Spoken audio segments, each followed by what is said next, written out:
তার সাথে আমি কথা বলবো, সেই মানুষটা হচ্ছে আমাদের ফুলেরঘাটের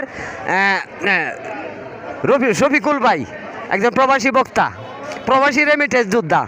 ভাই কেমন আছেন? আলহামদুলিল্লাহ ভালো আছে, আপনি কেমন আছেন? জি ভালো আছি। এখন এই যে কিশোরগঞ্জ কন্টেন্ট থিয়েটারে আসলেন আপনি, কিশোরগঞ্জ জেলা শিল্পকলা একাডেমিতে।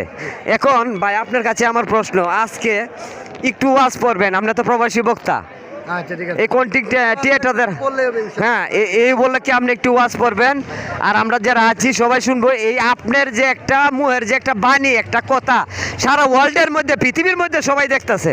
আপনি একজন ভাইরাল শিল্পী, ভাইরাল মেধাবী, মানে একজন গুরুত্বপূর্ণ পার্সন আমাদের কিশোরগঞ্জের মধ্যে, আর আপনাকে আজকে পেয়েছি, খুব ভালো লাগছে। এখন আপনার সেই মূল্যবান বক্তব্যটা শুরু করেন। দুঃখের ওয়াজ যাই পড়ি, ধরা লাগবে। করেন। বিবি কিশোরগঞ্জ মিলন মেলাতে কন্টিনিউ কেয়ারদাদের মিলন মেলাতে আসছিলাম। বিবি রে আমি ফ্রিজ পাই না, তাতে কি হয়েছে? রাইস কুকারও পাই নাই, তাতে কি হয়েছে রে বিবি? কিন্তু সান্ত্বনামূলক একটা তো পেয়েছি।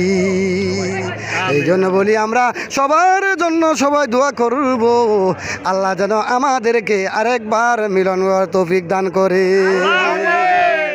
হুজুর, আপনার কাছে আমার জানার খুব ইচ্ছা ছিল, এই প্রোগ্রামে এখানে দেখেন কত বয়স্ক লোক, দাড়িওয়ালা লোক, নবীজির সুন্নত, কত লোক এখানে এসেছে। আপনার কাছে আমার প্রশ্ন, আগামী বছর যদি আল্লাহ রাব্বুল আলামিন আমাদেরকে বাঁচিয়ে রাখে, তাহলে আবার আসার আকাঙ্ক্ষা আছে কিনা একটু বলেন হুজুর গো। মাশাআল্লাহ, ধন্যবাদ ধন্যবাদ।